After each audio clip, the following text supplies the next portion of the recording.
ಸಿದ್ದರಾಮಯ್ಯ ವಿರುದ್ಧ ಶುರುವಾಯ್ತಾ ಈ ಆಪ್ತರ ಅಸಮಾಧಾನ ಅನ್ನೋದೊಂದು ಪ್ರಶ್ನೆ ಕಾಡ್ತಾ ಇರೋದು. ಯಾಕೆಂದ್ರೆ ಅಹಿಂದ ನಾಯಕರ ಪರ ನಿಲ್ಲುವಲ್ಲಿ ಸಿಎಂ ವಿಫಲ ಆದ್ರ ಅಂತ. ಈಗ ಸಿಎಂ ಬೆನ್ನಿಗೆ ಅನೇಕ ನಾಯಕರುಗಳು ನಿಂತ್ಕೊಂಡ್ರು. ಅಹಿಂದ ನಾಯಕರುಗಳು ಸಿಎಂ ಚೇಂಜ್ ಆಗಬೇಕಾ, ಸಿಎಂ ಬದಲಾಗಬೇಕಾ, ಸಿಎಂ ಇವರೇ ಇರಬೇಕಾ ಅಂತ ಬಂದಾಗ ಎಲ್ಲರೂ ನಿಂತಿದ್ದೆ ಸಿಎಂ ಸಿದ್ದರಾಮಯ್ಯನವ್ರ ಬೆನ್ನಿಗೆ. ಸಿಎಂఏ ಮುಂದುವರಿಬೇಕು, ಸಿದ್ದರಾಮಯ್ಯನವರೇ ಮುಂದುವರಿಬೇಕು, ಸಿದ್ದರಾಮಯ್ಯನವ್ರನ್ನ ಹೊರತುಪಡಿಸಿ ಬೇರೆ ಆ ಜಾಗಕ್ಕೆ ಯಾರು ಬೇಡ ಅಂತ ಇಲ್ಲ. ಬಟ್ ಅದೇ ಸಿದ್ದರಾಮಯ್ಯನವರು ತಮ್ಮ ಪರವಾಗಿ ಮಾತನಾಡಿದಂಥ ನಾಯಕರ ಬೆನ್ನಿಗೆ ನಿಲ್ಲೇ ಇಲ್ವಾ ಅನ್ನೋದೊಂದು ಪ್ರಶ್ನೆ.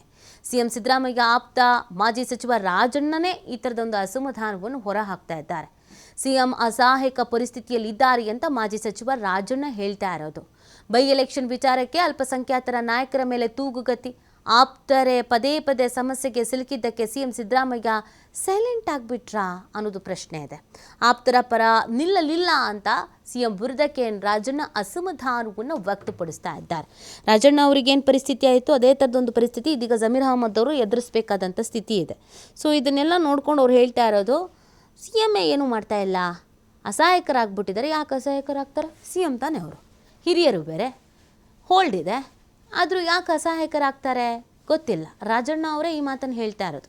ಹಾಗಿದ್ರೆ ಸಿ ಎಂ ಸಿದ್ದರಾಮಯ್ಯನವ್ರದ್ದು ಏನು ನಡೀತಾ ಇಲ್ವಾ ಪಕ್ಷದಲ್ಲಿ? ಪ್ರಶ್ನೆ. ಇದನ್ನು ಮಾಧ್ಯಮದವರು ಅಥವಾ ಇನ್ನೊಬ್ಬರು ಮತ್ತೊಬ್ಬರು ಹೇಳ್ತಾ ಇರೋದಿಲ್ಲ, ಕೆ.ಎನ್. ರಾಜಣ್ಣ ಹೇಳ್ತಾ ಇರೋದು.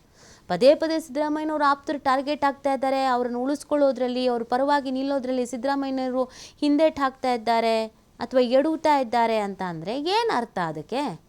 ರಾಜಣ್ಣವ್ರು ಹಿಂಗೆ ಮಾತಾಡೇ ಪಕ್ಷದಿಂದ ಹೊರಗೆ ಹೋಗಿದ್ದು.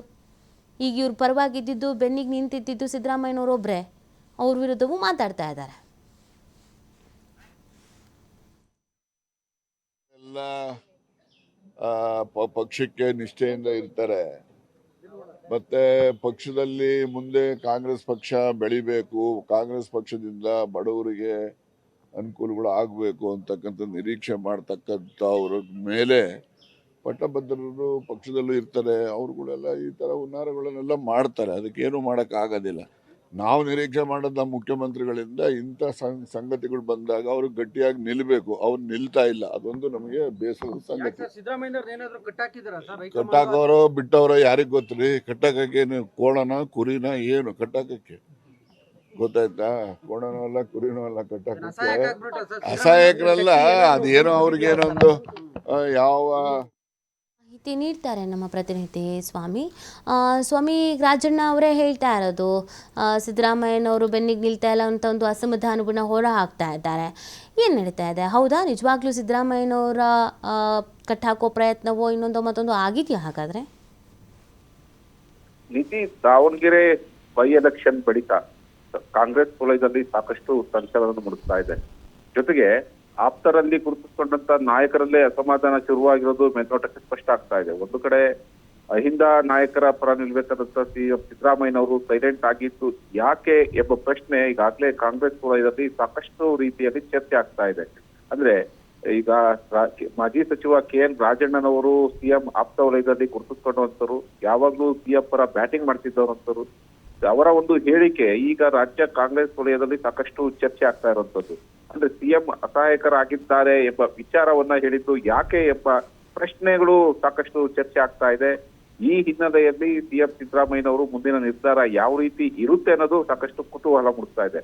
ಅಂದ್ರೆ ಅಹಿಂದ ನಾಯಕರ ಪರ ನಿಲ್ಲಿಲ್ಲ ಎಂಬ ಒಂದು ವಿಚಾರ ಸಾಕಷ್ಟು ಚರ್ಚೆ ಆಗ್ತಾ ಇರುವಂತದ್ದು. ಈ ಹಿಂದೆ ಕೂಡ ರಾಜಣ್ಣನವರ ರಾಜೀನಾಮೆ ಪಡೆಯುವಂತಹ ಪರಿಸ್ಥಿತಿಯಲ್ಲೂ ಕೂಡ ಹೈಕಮಾಂಡ್ ನಾಯಕರಿಗೆ ಸ್ಪಷ್ಟವಾದ ವಿವರಣೆ ಕೊಡ್ಲಿಲ್ವಾ, ಅಥವಾ ದಾವಣಗೆರೆ ಬೈ ಎಲೆಕ್ಷನ್ ಬಳಿಕ ಅಬ್ದುಲ್ ಜಬ್ಬಾರ್ ಆಗ್ಬೋದು, ಸಿಎಂ ರಾಜಕೀಯ ಕಾರ್ಯದರ್ಶಿ ಆಗಿರೋದು ನಸೀರ್ ಅಹಮದ್ ತಲೆದಂಡ ಆಗಿರ್ಬೋದು, ಈ ಅಲ್ಪಸಂಖ್ಯಾತ ನಾಯಕರ ಪರ ಕೂಡ ಹೈಕಮಾಂಡ್ಗೆ ತನ್ನ ನಿಲುವನ್ನು ತಿಳಿಸ್ಲಿಲ್ವಾ?